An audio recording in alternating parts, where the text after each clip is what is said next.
अस्सलामुअलैकुम, हमारा टीवी के साथ मैं हूं उकाशा निजामी। नजर डालते हैं हेडलाइंस पर। वजीर खजाना इसाक डार ने मुल्क में महंगाई काबू से बाहर होने का एतराफ किया है। साबिक चेयरमैन कौमी एहतसाब ब्यूरो नैब आफ्ताब सुल्तान ने नैब हेडक्वार्टर में अपने अलविदाई खिताब में कहा कि मैं अपने काम में मुदाखलत बर्दाश्त नहीं करता। मुझे कहा गया कि फलां के भाई को छोड़ दो, फलां को पकड़ लो। वजीर मुमलिकत बराए खजाना आयशा गोस्पाशा ने कहा है कि पाकिस्तान के पास माशी मसाइल से निकलने की हिकमत अमली है, लिहाजा पाकिस्तान ना डिफॉल्ट किया ना करेगा। पाकिस्तान तहरीक इंसाफ के रहनुमा फवाद चौधरी का कहना है कि चीफ इलेक्शन कमिश्नर के लिए चेयरमैन नैब के इस्तीफे में बड़ा पैगाम है। चेयरमैन नैब का इस्तीफा फाशिस्ट निजाम के टूटने की तरफ बड़ा कदम है। इलेक्शन कमीशन सदर मुमलिकत की दी गई तारीख पर पंजाब और खैबर पख्तूनख्वा में इंतखाबात कराएगा या नहीं। कमीशन का वाज़ेह मौक़िफ़ सामने न आ सका। आज का मुशावरती इजलास बेनतीजा रहा। इलेक्शन कमीशन का कहना है कि वो मजाज अथॉरिटी के तारीख मुकर्रर करने के बाद शेड्यूल देकर इलेक्शन करवाने का पाबंद है। इस्लामाबाद हाई कोर्ट ने इलेक्शन कमीशन के तोशाखाना फैसले के खिलाफ एहतजाज पर दर्ज मुकदमे से दहशतगर्दी की दिफात खारिज करने की दरख्वास्त पर इमरान खान को बायोमेट्रिक के लिए पेश होने की हिदायत कर दी। कस्टम्स के एंटी स्मगलिंग अमले ने मिथाठर में कार्रवाई करते हुए 7 करोड़ रुपए मालियत का स्मगल शुदा सामान जब्त कर लिया। इस्लामाबाद की एहतसाब अदालत ने साबिक वज़ीर आज़म शाहिद खाकान अब्बासी के नाकाबिल जमानत वारंट गिरफ्तारी मंसूख कर दिए। कौमी एहतसाब ब्यूरो ने आफतन से ज़ाहिद असासों के केस में उस्मान बुज़दार को दोबारा तलब कर लिया। सऊदी अरब में पहले ही नियम के नाम से हैरत अंगेज तामीराती मंसूबे पर काम जारी है। रावलपिंडी एक्सप्रेस शुएब अख्तर ने फास्ट बॉलर शाहीन आफरीदी के T20 वर्ल्ड कप में इंजर्ड होने पर गुफ्तगू करते हुए कहा कि अगर मैं शाहीन की जगह होता घुटना तोड़वा लेता, मर जाता, लेकिन 12 गेंदें जरूर करवाता। और पाकिस्तानी अदाकार अयमन खान और अदाकार मुनीब भट्ट के घर धमाका हुआ, जिस दौरान अदाकार जोड़ी का घर जुज़वी तौर पर तबाह हो गया।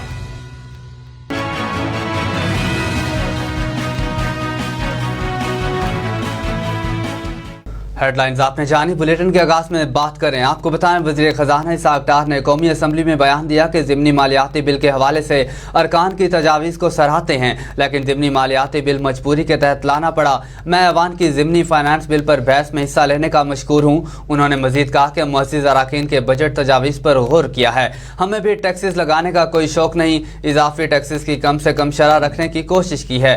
इसाक डार का कहना था कि 3000 अरब की बिजली बनाते हैं, लेकिन सिर्फ 1550 अरब रुपए इकट्ठा कर पाते हैं। पावर सेक्टर को बिजली चोरी, लाइन लाइसेंस जैसे मसाइल का सामना है। हुकूमत FBR का सालाना टैक्स हदफ पूरा करेगी। उनका कहना था कि इसमें कोई शक नहीं कि मुल्क में महंगाई काबू से बाहर है, लेकिन क्या ये सब 4 माह में हुआ? पिछले दौरे हुकूमत में पाकिस्तान की मईशत का बेड़ा गर्क किया गया, IMF से मुआहिदा करके तोड़ा गया। अब आपको बताएं, नैब हेडक्वार्टर में अपने अलविदाई खिताब में आफ्ताब सुल्तान का कहना था कि नैब अफसरान से कहता हूं कि आइन को माने, इदारों की बात ना सुने।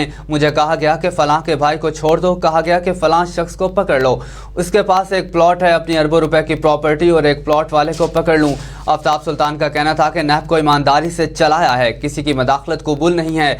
अफसरान गैर कानूनी और गैर आइनी अहकामात ना माने। नैब के 99% लोग अच्छे हैं, 1% में मसला है। साबिक चेयरमैन नैब का कहना था कि मैं कुछ लेकर आया था, ना ही कुछ लेकर जा रहा हूँ। मुल्क के 2 सूबों में आइन के मुताबिक इंतखाबात कराएं और आने वाली नई हुकूमतों को तस्लीम करें। बुलेटिन में मजीद खबरें शामिल करें। आपको बताएं, इस्लामाबाद में मीडिया से गुफ्तगू करते हुए वजीर मुमलिकत बराए खजाना आयशा गोस्पाशा ने कहा कि पाकिस्तान अपनी तमाम बैनुल अक़वामी जिम्मेदारियां पूरी करेगा, और अब तक कोई ऐसी जिम्मेदारी नहीं जो पाकिस्तान ने पूरी ना की। IMF से बातचीत हतमी मराहिल में है, जो मुस्बत अंदाज में मुकम्मल हो जाएगी। उन्होंने कहा कि पाकिस्तान ने डिफॉल्ट किया और ना करेगा, लिहाजा पाकिस्तानी अवाम दिवालिया होने के प्रोपेगेंडे पर कान ना धरे।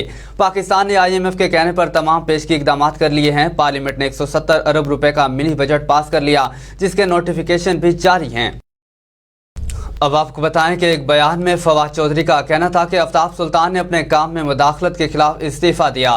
चेयरमैन नैब का इस्तीफा तहरीक इंसाफ के मौक़िफ़ की वाज़ेह तौसीक है। मैं इन 22 अफसरान को जिनको पंजाब में मुदाखलत के लिए लगाया गया कहता हूँ कि वो भी खुद को इस निज़ाम से अलहदा करें। ये मुल्क और ब्यूरोक्रेसी दोनों के मफाद में है। फवाद चौधरी का कहना था कि हम रोज़े अव्वल से कह रहे हैं कि निज़ाम एहतसाब की तबाही NRO देकर लाए गए मुजरिमों का कलीदी हदफ है। इन मुजरिमों ने साज़ी से इक़्तिदार मिलते ही सबसे पहले नैब को तबाह किया। अपने 1100 अरब रुपए की चोरी बचाने के लिए उन्होंने नैब कानून में निहायत शर्मनाक तरामीम की। उनका कहना था कि लाजिम है कि रियासती इदारे मुजरिमों को इशारों पर खेलने के बजाय आईन और कानून की बालादस्ती की राह इख्तियार करें। कठपुतली राज इंशाअल्लाह जल्द अंजाम को पहुंचेगा। रियासत और अवाम को आगे बढ़ना है। अब आपको बताएं, चीफ इलेक्शन कमिश्नर की ज़ेर सदारत होने वाले इजलास में खैबर पख्तूनख्वा और पंजाब असम्बलियों के इंतखाबात के हवाले से मुशावरत की गई। इजलास में मेंबरान election commission, secretary election commission और लॉ विंग के नुमाइंदे शरीक हुए। इलेक्शन कमीशन की जानिब से जारी इजलास के अलामिये में कहा गया कि इजलास में फैसला हुआ कि इलेक्शन कमीशन आईन और कानून के मुताबिक बगैर किसी दबाव के फैसला करता रहेगा। इलेक्शन कमीशन हर वक्त आईन और कानून के तहत 90 दिन में इलेक्शन करवाने के लिए तैयार रहता है। इलेक्शन कमीशन का कहना है कि आईन और कानून में कहीं भी नहीं लिखा कि इलेक्शन की तारीख इलेक्शन कमीशन देगा। मजाज अथॉरिटी की तारीख मुकर्रर करने के बाद कमीशन शेड्यूल करके इलेक्शन करवाने का पाबंद है। आगे बढ़े, आपको बताएं, इस्लामाबाद हाई कोर्ट में इमरान खान और अली नवाज जवान के मुकदमे से दहशतगर्दी के दिफात खारिज करने की दरख्वास्त पर समाअत जस्टिस मोहसिन अख्तर कियानी और जस्टिस तारिक महमूद जहांगीरी ने की। ख्याल रहे कि मुतल्लिका केस में इस्लामाबाद की इंसदाद दहशतगर्दी अदालत इमरान खान की अबूरी जमानत खारिज कर चुकी है। जस्टिस मोहसिन अख्तर कियानी ने इमरान खान के वकील फैसल चौधरी से सवाल किया कि आपने ट्रायल कोर्ट में दरख्वास्त दायर क्यों नहीं की। आप चाहते हैं कि इस्लामाबाद हाई कोर्ट इंसात दहशतगर्दी अदालत के प्रोसिक्यूटर को डायरेक्शन दे। जस्टिस तारिक महमूद जहांगीरी के इस्तफसार पर वकील फैसल चौधरी ने बताया कि अभी तक चालान पेश नहीं हुआ। प्रोसिक्यूटर इंसात दहशतगर्दी अदालत को हमने दरख्वास्त दी। हमने कहा कि सुप्रीम कोर्ट के फैसले के मुताबिक ये दफा हज़फ की जाए।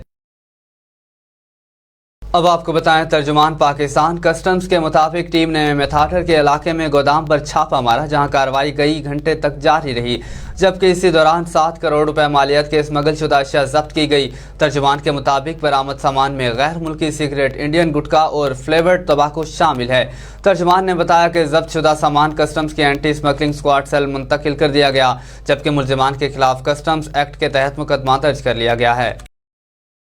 अब आपको बताएं, इस्लामाबाद की एहतसाब अदालत ने LNG रेफरेंस में मुस्लिम लीग नून के सीनियर रहनुमा शाहिद खाकान अब्बासी के नाकाबिले जमानत वारंट गिरफ्तारी जारी किए थे। एहतसाब अदालत के जज नासिर जावेद ने केस में अदम हाजिरी के बावजूद इस्तिस्ना की दरख्वास्त दायर न करने पर वारंट जारी किए। अदालत ने शरीक मुल्जिमा अस्मा आदिल के भी नाकाबिले जमानत वारंट गिरफ्तारी जारी किए। एहतसाब अदालत ने LNG केस में शाहिद खाकान अब्बासी को आज तलब किया था, लेकिन उनकी जानिब से इनके वकील भी अदालत में पेश नहीं हुए।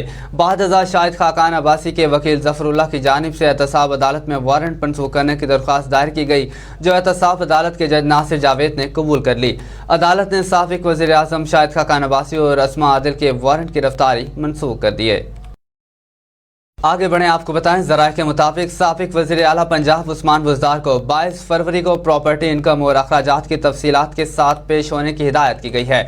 ज़राए के मुताबिक उस्मान बुज़दार को नैब लाहौर में कल सुबह 11 बजे पेश होने का कहा गया। ज़राए का बताना है कि उस्मान बुज़दार को 16 फरवरी को तलब किया गया था, लेकिन वो पेश नहीं हुए। उन्होंने लाहौर हाई कोर्ट से अबूरी जमानत करवा रखी है। आलमी खबरनामे से खबर शामिल करें, आपको बताएं, दारुल हुकूमत रियाज को एक साइंस फिक्शन शहर में बदलने का मंसूबा सामने आया। सऊदी पब्लिक इन्वेस्टमेंट फंड की जानिब से रियाज में दुनिया का सबसे बड़ा शहरी मरकज तामीर करने का ऐलान किया गया है, जिसे न्यू मुरफ़ा प्रोजेक्ट का नाम दिया गया है। इस मनसूबे के तहत रियाज शहर को 19 स्क्वायर किलोमीटर तक तोसी दी जाएगी और लाखों अफराद वहाँ रिहाइश इख्तियार कर सकेंगे। इस मनसूबे का मरकज मकाब नामी इमारत होगी, जो 400 मीटर ऊंची, 400 मीटर चौड़ी और 400 मीटर लंबी होगी। ये इमारत इतनी बड़ी होगी कि अमेरिका के एम्पायर स्टेट बिल्डिंग है जितनी 20 इमारत इसमें समा सकेंगी। इस इमारत में होलोकर ग्राफिक टेक्नोलॉजी इस्तेमाल की जाएगी, जो लोगों को खरीदारी और खाने पीने का एक नया तजर्बा फराहम करेगी। खेलों की दुनिया से खबर शामिल करें। आपको बताएं, हाल ही में निजी टीवी को दिए गए इंटरव्यू के दौरान मेजबान के सवाल पर शुएब अख्तर ने शाहीन शाह से मुतालिक गुफ्तगू करते हुए कहा कि अगर मैं शाहीन की जगह होता और इस वक्त मेरे पास 12 मिनट और 12 गेंदें होती तो मैं इन 12 गेंदों को पाकिस्तान की सबसे बड़ी सेलिब्रिटी बन जाता, मैं कौम का हीरो बन जाता। साबिक क्रिकेटर का कहना था कि इस रोज मैं एक गेंद करता, उसके बाद आकर गिरता, मेरा घुटना टूटता, मेरे मुंह जमीन पर लगता, मेरे मुंह से खून आ रहा होता, लेकिन मैं फिर खड़ा हो जाता, मैं इंजेक्शन लगवाता, घुटने को सुन करता, फिर गिरता, फिर उठता, फिर आता और फिर गिरता। लोग मुझे कहते कि तुम गिर जाओगे, तुम्हारा घुटना टूट जाएगा। मैं कहता मेरे लिए मर जाना बेहतर है इस वक्त, लेकिन वर्ल्ड कप हाथ से ना जाए। इंग्लैंड के खिलाफ T20 वर्ल्ड कप के लम्हात को महसूस करते हुए शुएब अख्तर का मजीद कहना था कि ये वो लम्हा था जहां आप सुपरस्टार बन सकते थे। अगर मैं इस रोज शाहीन की जगह होता तो मैं पाकिस्तान के लिए मर जाता, मैं घुटना तोड़वा लेता, क्योंकि मुझे पता है कि घुटना जुड़ जाने का है, लेकिन ये लम्हा वापस नहीं आएगा। शोबिस की दुनिया से आपको अफसोसनाक खबर से आगाह करें। आपको बताएं, गुज़श्ता रोज सोशल मीडिया पर अदाकार इमन खान और अदाकार मुनीब भट्ट के घर धमाके की फुटेज वायरल हुई थी, जिसमें मजदूरों को मलबा उठाते देखा जा सकता है। अब वेबसाइट से गुफ्तगू करते हुए शोबिस ज़राए ने इस धमाके की तस्दीक कर दी और बताया है कि एमन मुनीब के घर सिलेंडर धमाका हुआ, जिसके बाद मुनीब के ड्रामे की शूटिंग भी रोक दी गई है। शोबिस ज़राए का बताना है कि धमाके में इमन खान भी जख्मी हुई हैं। दूसरी जानिब निजी मीडिया से गुफ्तगू करते हुए गुलबर्ग के SHO अशरफ जोगी ने बताया कि एमन और मुनीब के घर इतवार में दोपहर के वक्त धमाके की इतला मौसूल हुई थी। अशरफ जोगी के मुताबिक गुलबर्ग ब्लॉक 10 में वाक़ मुनीब एमन के घर में सेवरेज लाइन में धमाके से एक दीवार गिर गई थी, जिसके नतीजे में घरेलू मुलाजिम और 2 बच्चे मामूली तौर पर जख्मी हुए हैं। न्यूज़ स्टूडियो से फिल वक्त इतना ही। मजीद अपडेट्स के लिए देखते रहिए हमारा टीवी।